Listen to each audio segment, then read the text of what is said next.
जय हिंद दोस्तों। आज हम लोग क्लास 10th के ज्योग्राफी के चैप्टर नंबर पहला को देखने वाले हैं। जो चैप्टर का नाम रहने वाला है संसाधन। तो सबसे पहले हम लोग समझते हैं कि संसाधन किसे कहते हैं। मान लीजिए कि कोई व्यक्ति का जन्म हुआ 1980 में और उसकी मृत्यु हो गई 2025 में। अर्थात 1980 में जन्म हुआ और 2025 में उसकी क्या हो गई, मृत्यु हो गई। इसका मतलब है कि वह कितने साल तक बचा, तो 45 वर्ष तक। यह जो 45 वर्ष बचा वह कहलाता है जीवन काल। जीवन काल कौन काल, तो जीवन काल।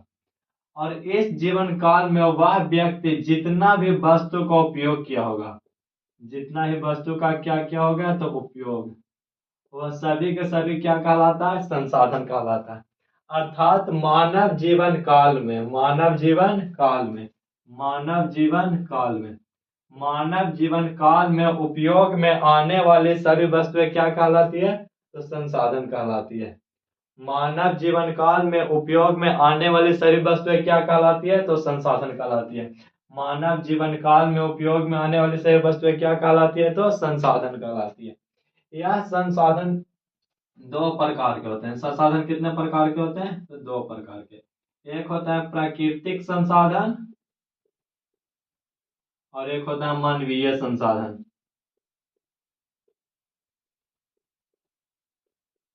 प्राकृतिक संसाधन और मानवीय संसाधन, प्राकृतिक संसाधन और मानवीय संसाधन।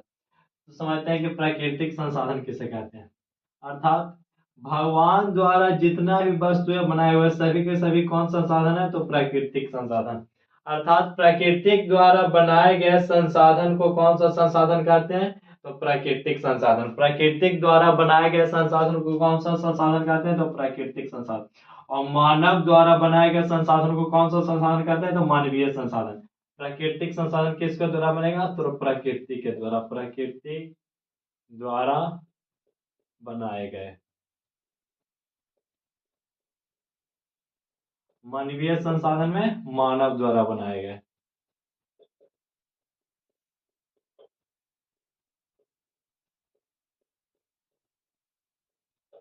प्राकृतिक संसाधन किसे कहें, तो प्राकृतिक द्वारा बनाए गए संसाधनों को कौन संसाधन कहते हैं, तो प्राकृतिक संसाधन। मानव संसाधन किसे कहते हैं, तो मानव द्वारा बनाए गए संसाधन को कौन सा संसाधन कहेंगे, तो मानवीय संसाधन। प्राकृतिक संसाधन के उदाहरण के लिए हम लोग समझ सकते हैं जैसे पेड़ पौधा, जीव जंतु, पशु पक्षी, ये सब कौन संसाधन है, तो ये है प्राकृतिक संसाधन। मानवीय संसाधन में हम लोग समझ सकते हैं कि जो किसके द्वारा बनाया गया, मानव द्वारा। जैसे में समझ सकते हैं कलम हो गया, कॉपी, बेंच, टेबल कुर्सी, मोबाइल। अभी के तो जनरेशन में सबसे ज्यादा बेहतर है मोबाइल।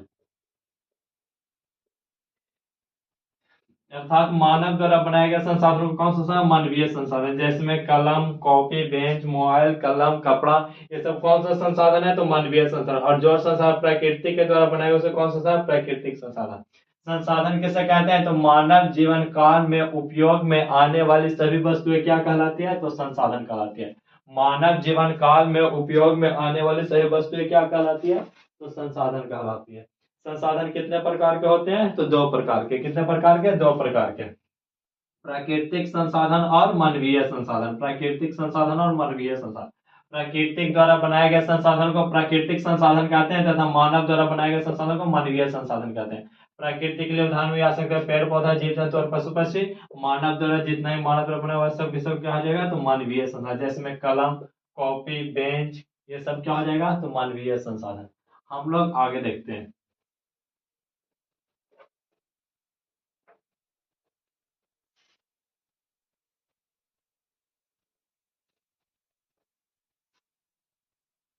एक होता है उत्पत्ति के आधार पर,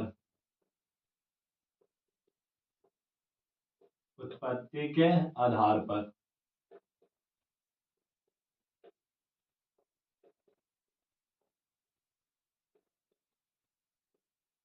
उत्पत्ति के आधार पर संसाधन दो प्रकार के। उत्पत्ति के आधार पर संसाधन कितने प्रकार के? तो दो प्रकार के। उत्पत्ति के आधार पर संसाधन कितने प्रकार के होते हैं? तो दो प्रकार के। एक होता है जैव संसाधन। पहला कौन संसाधन? तो जैव संसाधन। और दूसरा कौन संसाधन? तो अजैव संसाधन। अजैव संसाधन। उत्पत्ति के आधार पर संसाधन कितने प्रकार के? दो प्रकार के, जैव संसाधन और अजैव संसाधन। जैव संसाधन और अजैव संसाधन। जैव संसाधन और अजैव संसाधन। पहला समझते हैं कि जैव संसाधन किसे कहते हैं। यह जैव संसाधन क्या है? ध्यान दीजिएगा, वैसा संसाधन। वैसा संसाधन। कैसा संसाधन? तो वैसा संसाधन जिसकी प्राप्ति कौन मंडल से हुई हो? तो जैव मंडल से हुई हो। कौन मंडल से? तो जैव मंडल से। वैसा संसाधन जिसकी प्राप्ति कौन मंडल से होती हो? तो जैव मंडल से। वैसा संसाधन जिसकी प्राप्ति जैव मंडल से होती हो तथा जिसमें सजीवों के सारे लक्षण मौजूद होते हो। तथा जिसमें सजीवों के सारे लक्षण क्या होते हैं? तो मौजूद होते हो। ध्यान दीजिएगा, वैसा संसाधन जिसकी प्राप्ति जैव मंडल से होती हो तथा जिसमें सजीवों के सारे लक्षण मौजूद होते हैं उसे जैव संसाधन कहते हैं। वैसा संसाधन जिसकी प्राप्ति कौन मंडल से? तो जैव मंडल से होती हो तथा जिसमें सजीवों के सारे लक्षण मौजूद होते हो उसे कौन सा साधन कहते हैं? तो जैव संसाधन। वैसा संसाधन जिसकी प्राप्ति जैव मंडल से होती हो तथा जिसमें सजीवों के सारे लक्षण क्या हो? मौजूद हो, उसे जैव संसाधन कहते हैं। जैसे में हो गया पेड़ पौधा, पशु पक्षी। पेड़ पौधा, पशु पक्षी इत्यादि। पेड़ पौधा, पशु पक्षी और इत्यादि। ध्यान दीजिएगा, वैसा संसाधन जिसकी प्राप्ति कौन मंडल से है? तो जैव मंडल से तथा जिसमें किसका लक्षण होना चाहिए? सजीवों का सारा लक्षण मौजूद हो उसे कौन सा साधन कहते हैं? तो जैव संसाधन। वैसा संसाधन जिसकी प्राप्ति जैव मंडल से होती हो तथा जिसमें सजीवों के सारे लक्षण मौजूद हो उसे जैव संसाधन कहते हैं। जैसे में पेड़ पौधा और पशु पक्षी। पेड़ पौधा और पशु पक्षी। अब हम लोग समझते हैं अजैव संसाधन। अजैव संसाधन। तो ध्यान देगा, वैसा संसाधन। वैसा संसाधन। वैसा संसाधन। वैसा संसाधन जो निर्जीव वस्तु का बना हो। कौन वस्तु का? निर्जीव वस्तु का बना हो। निर्जीव वस्तु से बना हो। कौन वस्तु से बना हो? निर्जीव वस्तु से बना हो। अर्थात निर्जीव वस्तुओं के समूह को, निर्जीव वस्तुओं के समूह को, निर्जीव वस्तुओं के समूह को क्या कहा जाता है? तो अजैव संसाधन। निर्जीव वस्तुओं के समूह को क्या कहा जाता है? तो अजैव संसाधन। निर्जीव वस्तुओं के समूह को क्या कहा जाता है? अजैव संसाधन। निर्जीव वस्तुओं के समूह को क्या कहा जाता है? तो अजैव संसाधन। जैसे में इसमें हो गया पहाड़, चट्टान, चट्टान, कोयला इत्यादि। ये सब हो गया कौन सा संसाधन? तो अजैव संसाधन। निर्जीव वस्तुओं के समूह को क्या कहा जाता है? तो अजैव संसाधन। निर्जीव वस्तुओं के समूह को क्या कहा जाता है? तो अजैव संसाधन कहते हैं। निर्जीव वस्तुओं के समूह को कौन सा संसाधन कहते हैं? तो अजैव संसाधन। जैव संसाधन किसे कहते हैं? तो वैसा संसाधन जिसकी प्राप्ति कौन मंडल से होती हो? तो जैव मंडल से होती हो प्राप्ति और जिसमें सजीवों के सारे लक्षण मौजूद हो उसे कौन सा साधन कहते हैं? तो जैव संसाधन। और निर्जीव वस्तुओं के समूह को क्या कहा जाता है? तो अजैव संसाधन। आइए हम लोग अब आगे देखते हैं।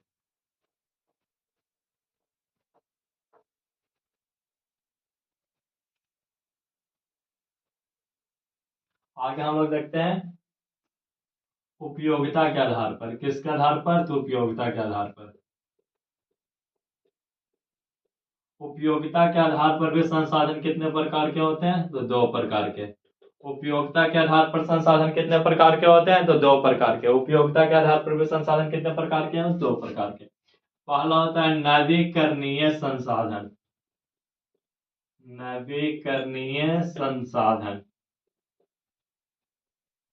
और एक होता है अनवीकरणीय संसाधन। अनवीकरणीय संसाधन। पहला कौन सा संसाधन? तो नवीकरणीय संसाधन, और दूसरा अनवीकरणीय संसाधन। नवीकरणीय संसाधन और अनवीकरणीय संसाधन। नवीकरणीय संसाधन हम लोग उस संसाधन को कहेंगे कि जिसे एक बार उपयोग करने के बाद हम लोग दोबारा उपयोग कर सकते हैं। जिसे एक बार उपयोग करने के बाद दोबारा हम लोग उपयोग कर सकते हैं, उसे कौन संसाधन कहेंगे? तो नवीकरणीय संसाधन। नवीकरणीय संसाधन किसे कहेंगे? तो वैसा संसाधन जिसे एक बार उपयोग करने के बाद दोबारा उपयोग किया जा सकता है, उसे कौन संसाधन कहेंगे? तो नवीकरणीय संसाधन। इसके एग्जांपल में जिसमें हो गया सौर ऊर्जा,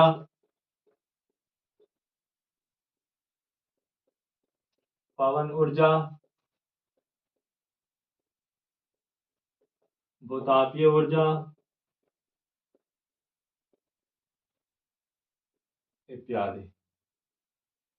नवीकरणीय संसाधन किसे कहते हैं? तो वैसा संसाधन जिसे एक बार उपयोग करने के बाद पुनः भौतिक, रासायनिक एवं यांत्रिक विधि द्वारा दोबारा उपयोग किया जा सकता है, उसे कौन संसाधन कहेंगे? तो नवीकरणीय संसाधन। शॉर्ट में आप इसे याद रख सकते हैं कि जिसे एक बार उपयोग करने के बाद दोबारा उपयोग किया जा सकता है, उसे कौन संसाधन कहेंगे? तो नवीकरणीय संसाधन। कौन संसाधन? तो नवीकरणीय संसाधन। जैसे में सौर ऊर्जा, कौन ऊर्जा? तो सौर ऊर्जा। आप लोग सोलर प्लेट देखे होंगे कि जब वह धूपा करता है तो वह चार्ज होकर हमारा उपयोग में आता है। जिस दिन बारिश होती है तो वह उपयोग में नहीं आता है, लेकिन अगर पुनः धूप होता है तो फिर से उसका उपयोग कर सकते हैं हम लोग। अर्थात इसे एक बार उपयोग करने के बाद भी दोबारा उपयोग हम लोग कर सकते हैं, उसे कौन संसाधन कहते हैं? तो नवीकरणीय संसाधन। एक होता है अनवीकरणीय संसाधन, और हिंदी में आ का अर्थ होता है नहीं। आ का अर्थ क्या होता है? नहीं। अर्थात इसे एक बार उपयोग करने के बाद दोबारा उपयोग कर सकते हैं, लेकिन इसे एक बार उपयोग करने के बाद दोबारा उपयोग नहीं कर सकते हैं। दोबारा उपयोग नहीं कर सकते हैं। दोबारा उपयोग नहीं कर सकते। वो यानी वैसा संसाधन, जिसे एक बार उपयोग करने के बाद दोबारा उपयोग नहीं किया जा सकता। वैसा संसाधन जिसे एक बार उपयोग करने के बाद दोबारा उपयोग नहीं किया जा सकता। यह अनवीकरणीय संसाधन है जो बहुत जटिल प्रक्रिया से बनता है। जटिल प्रक्रिया, और जटिल प्रक्रिया के साथ साथ इसमें समय भी बहुत अधिक लगता है। समय है जो बहुत अधिक लगता है। जैसे में आप लोग समझ सकते हैं कोयला, कोयला, पेट्रोलियम, ये सब कौन संसाधन है? तो अनवीकरणीय संसाधन। क्योंकि आप लोग अगर एक बार कोयला का उपयोग कर लीजिएगा तो दोबारा इसका उपयोग नहीं होता है। और आप लोग पेट्रोल भरा है, मान लीजिए कि आपका माइलेज गाड़ी देता है 60 किलोमीटर के पर हिसाब से। आप 1 लीटर भरवाए, 60 किलोमीटर की दूरी तय की है, उसके बाद आप चाहें कि उसे फिर से रिफिल हो जाए खुद से, तो वह नहीं होगा, उसके लिए आपको फिर से पेट्रोल डालना पड़ेगा। अर्थात वैसा संसाधन जिसे एक बार उपयोग करने के बाद दोबारा उपयोग नहीं किया जा सकता, उसे कौन संसाधन कहते हैं? नवीकरणीय संसाधन। वैसा संसाधन जिसे एक बार उपयोग करने के बाद दोबारा उपयोग नहीं किया जा सकता, उसे कौन सा संसाधन कहते हैं? अनवीकरणीय संसाधन। अनवीकरणीय संसाधन की प्रक्रिया बहुत जटिल होती है, और जटिल होने का इसमें समय काफी अधिक है, लाखों वर्ष लग जाते हैं, लाखों करोड़ों वर्ष लग जाते हैं। जैसे में कोयला और पेट्रोलियम। पेट्रोलियम का उपयोग लोग क्रीम के रूप में करते हैं, सबसे ज्यादा फेयर लवली। जितना भी क्रीम जो गोरा करने वाला क्रीम होता है लड़कियों का, उसमें किसका मात्रा होता है? पेट्रोलियम का, पेट्रोलियम का मात्रा होता है। या स्किन के ऊपर वाला जो भाग होता है उसको धीरे धीरे साफ कर देता है, और अंदर से सबका स्किन है जो व्हाइट होता है। और आप किसी मिट्टी से अगर आप पूरा हाथ गंदा कर लेते हैं, उसका अगर पेट्रोल लगाकर धोएगा तो देखिए कि हाथ पूरा साफ हो जाता है। उपयोगिता के आधार पर संसाधन कितने प्रकार के हैं? तो दो प्रकार के, नवीकरणीय और अनवीकरणीय। नवीकरणीय संसाधन किसे कहेंगे? तो वैसा संसाधन जिसे एक बार उपयोग करने के बाद भौतिक, रासायनिक या यांत्रिक विधि द्वारा पुनः प्राप्त किया जा सकता, उसे नवीकरणीय संसाधन कहेंगे। जिसमें सौर ऊर्जा, पवन ऊर्जा, भूतापीय ऊर्जा, ज्वारीय ऊर्जा इत्यादि। शॉर्ट भाषा में आप बोल सकते हैं कि जिसे एक बार उपयोग करने के बाद हम दोबारा उपयोग में ला सकते हैं, वह कौन संसाधन कहलाता है? नवीकरणीय संसाधन। अनवीकरणीय संसाधन का परिभाषा क्या होता है? कि वैसा संसाधन जिसकी प्राप्ति लंबी अवधि में होती हो। कौन अवधि में? तो लंबी अवधि में, क्योंकि इसमें समय है जो ज्यादा लगता है। वैसा संसाधन जिसकी प्राप्ति कौन अवधि में? लंबी अवधि में होती है, तथा जटिल प्रक्रिया द्वारा। कौन प्रक्रिया द्वारा? जटिल प्रक्रिया, तथा जिसके निर्माण में लगभग लाखों करोड़ों वर्ष लग जाते हैं। और जिसे एक बार उपयोग करने के बाद दोबारा उपयोग नहीं किया जा सकता है, जिसे एक बार उपयोग करने के बाद दोबारा उपयोग नहीं किया जा सकता है, उसे कौन संसाधन कहेंगे? तो अनवीकरणीय संसाधन। इसका एग्जाम्पल है कोयला और पेट्रोलियम। कोयला और पेट्रोलियम शॉर्ट में आप इसे याद रख सकते हैं कि वैसा संसाधन जिसे एक बार उपयोग करने के बाद दोबारा उपयोग नहीं किया जा सकता, उसे कौन सा संसाधन कहेंगे? तो अनवीकरणीय संसाधन। अनवीकरणीय संसाधन। उपयोगिता के आधार पर संसाधन दो प्रकार के, नवीकरणीय और अनवीकरणीय। एक बार उपयोग करने के बाद अगर दोबारा उपयोग हो गया तो नवीकरणीय संसाधन, और दोबारा उपयोग नहीं हुआ तो अनवीकरणीय संसाधन। आइए हम लोग संसाधन के अगला देखते हैं कि और कौन कौन से संसाधन होते हैं।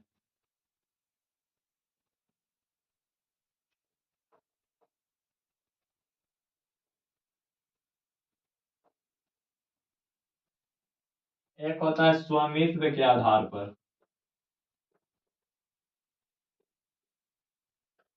स्वामित्व के आधार पर। स्वामित्व के आधार पर चार प्रकार के होते हैं संसाधन। कितने प्रकार के? चार प्रकार के। पहला होता है व्यक्तिगत संसाधन। व्यक्तिगत, इसी को बोला जाता है निजी संसाधन। निजी संसाधन। दूसरा होता है सामुदायिक संसाधन।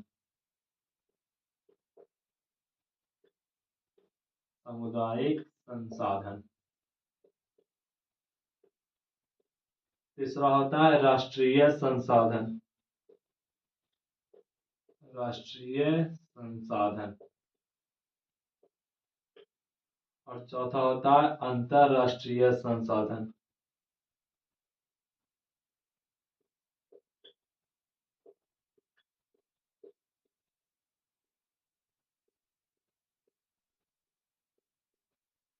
स्वामित्व के आधार पर संसाधन है जो कितने प्रकार के होते हैं? तो चार प्रकार के। पहला व्यक्तिगत या निजी संसाधन, दूसरा सामुदायिक संसाधन, तीसरा राष्ट्रीय संसाधन और चौथा अंतरराष्ट्रीय संसाधन।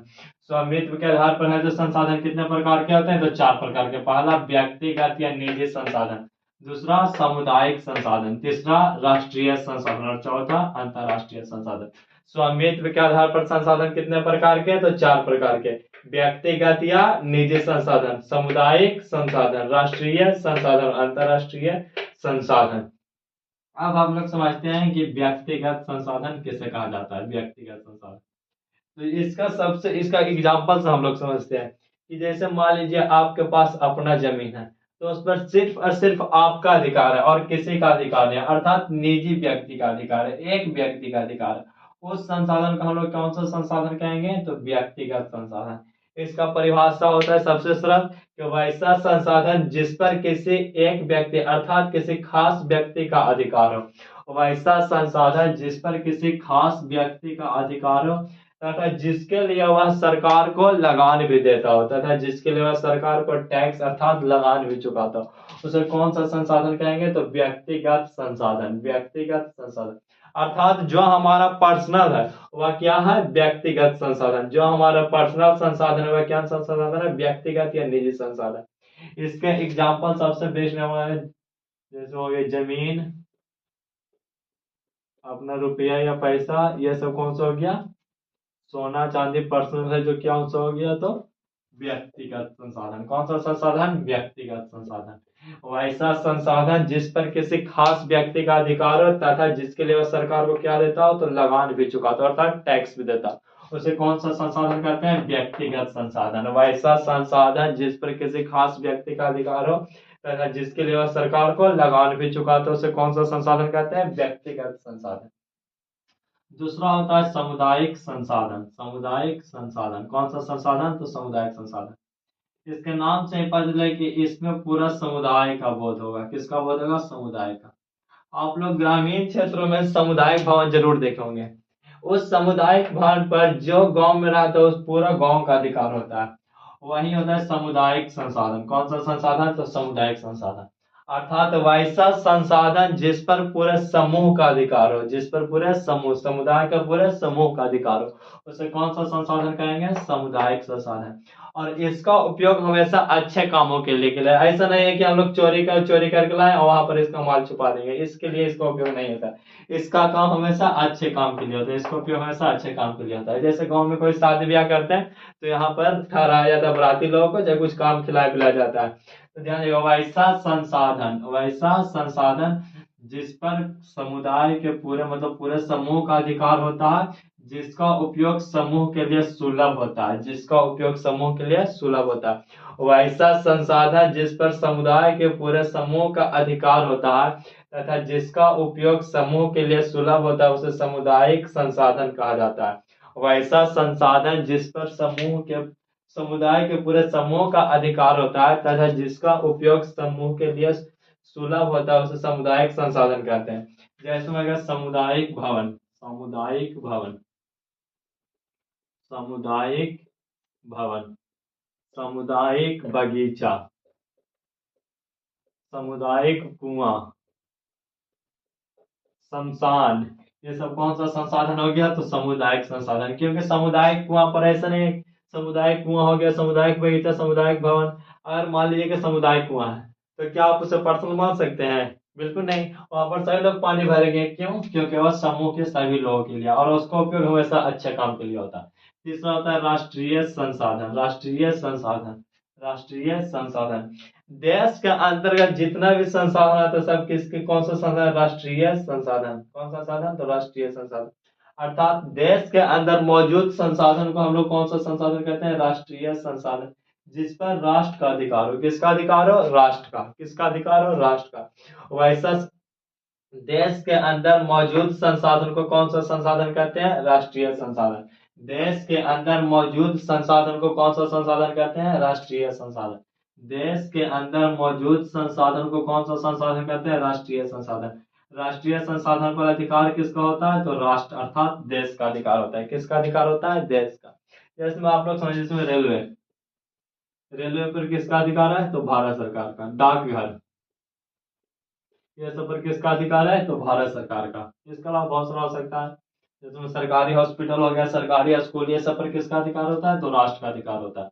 तो ध्यान दीजिएगा कि देश के अंदर मौजूद संसाधन को राष्ट्रीय संसाधन कहते हैं। राष्ट्रीय संसाधन पर अधिकार किसका होता है? तो देश के। किसका? देश का। एक होता है अंतरराष्ट्रीय संसाधन, अंतरराष्ट्रीय संसाधन, अंतरराष्ट्रीय संसाधन। समझिएगा आप लोग,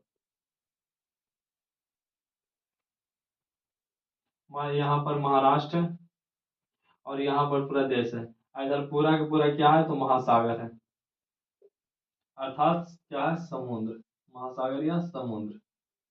अगर कोई संसाधन मान लीजिए देश है, इससे ये अब देश के सीमा से 200 किलोमीटर के क्षेत्र में आता है, कितना क्षेत्र में? 200 किलोमीटर के क्षेत्र में, तो यह राष्ट्रीय संपदा मानी जाती है। कौन सी संपदा? तो राष्ट्रीय संपदा, राष्ट्रीय संपदा। कितने किलोमीटर क्षेत्र के लिए? तो 200। लेकिन अगर वही 200 किलोमीटर से, जैसे मान लेते हैं कि यहाँ पर पूरे 200 किलोमीटर है, और यहाँ पर 200 किलोमीटर के बाद यहाँ पर पकड़ाया मछली, तो यहाँ मछली उस देश का अर्थात भारत का नहीं होगा, हम लोग का नहीं होगा। क्यों? क्योंकि यह 200 किलोमीटर के बाहर है, और 200 किलोमीटर के बाहर जितना भी संसाधन पाया जाता है उसी को हम लोग कहते हैं अंतरराष्ट्रीय संसाधन। अंतरराष्ट्रीय संसाधन। कौन सा संसाधन? अंतरराष्ट्रीय संसाधन। तटीय सीमा रेखा से कितने किलोमीटर की दूरी छोड़कर होना चाहिए? तो 200 किलोमीटर। और 200 किलोमीटर की दूरी के बाद अगर कुछ भी संसाधन पाया जाता है तो वह संसाधन कौन सा संसाधन कहलाता है? अंतरराष्ट्रीय संसाधन। अर्थात वैसा संसाधन, वैसा संसाधन जो तट रेखा से, जो कौन रेखा से? तट रेखा से कितना किलोमीटर? 200 किलोमीटर, 200 किलोमीटर कि क्षेत्र को छोड़कर खुले महासागरीय क्षेत्र में पाए जाते हैं, उसे कौन सा साधन कहते हैं? अंतरराष्ट्रीय संसाधन। वैसा संसाधन जो तट रेखा से 200 किलोमीटर की दूरी छोड़कर खुले महासागरीय क्षेत्र में पाए जाते हैं उसे अंतरराष्ट्रीय संसाधन कहते हैं। जैसे मैं समझाया यहाँ पर कि यहाँ पर पूरा भारत का सीमा है, और यहाँ से 200 किलोमीटर के अंदर में जितना भी रहेगा वह सब राष्ट्रीय संपदा मानी जाएगी। लेकिन अगर 200 किलोमीटर के जितना भी बाहर है, अगर कोई संपत्ति है कुछ भी है, तो वह क्या हो जाएगा, अंतरराष्ट्रीय संसाधन। कौन संसाधन, अंतरराष्ट्रीय संसाधन। अर्थात वैसा संसाधन जो कौन रेखा से, तट रेखा से कितने किलोमीटर, 200 किलोमीटर, 200 किलोमीटर की दूरी छोड़कर खुले महासागरीय क्षेत्र में पाए जाते हैं, उसे कौन सा संसाधन कहते हैं, तो अंतरराष्ट्रीय संसाधन कहते हैं। स्वामित्व के आधार पर जो संसाधन कितने प्रकार के होते हैं, तो 4 प्रकार के। व्यक्तिगत या निजी संसाधन, दूसरा सामुदायिक संसाधन, तीसरा राष्ट्रीय संसाधन, चौथा अंतरराष्ट्रीय संसाधन। व्यक्तिगत या निजी संसाधन किसे कहेंगे, तो ऐसा संसाधन क्या है जो जिस पर किसी खास व्यक्ति का अधिकार हो और जिसके लिए वह सरकार को लगान भी चुकाता हो, जैसे जमीन, रुपया, सोना, ये सब कौन सा संसाधन है, तो व्यक्तिगत पर्सनल संसाधन है। दूसरा होता है सामुदायिक संसाधन, कि वैसा संसाधन जिस पर समुदाय के पूरे समूह का अधिकार होता है, जिसका उपयोग समूह के लिए सुलभ होता है, उसे कौन संसाधन कहते हैं, तो सामुदायिक संसाधन। जैसे में सामुदायिक भवन, सामुदायिक बगीचा, सामुदायिक कुआं। एक होता है राष्ट्रीय संसाधन, कि देश के अंदर मौजूद संसाधन को राष्ट्रीय संसाधन कहते हैं। देश के अंदर मौजूद संसाधन को राष्ट्रीय संसाधन कहते हैं, जिस पर भारत सरकार अर्थात देश का अधिकार होता है। जैसे में रेलवे, ढाका इत्यादि से जो कौन सा संसाधन है, तो राष्ट्रीय संसाधन।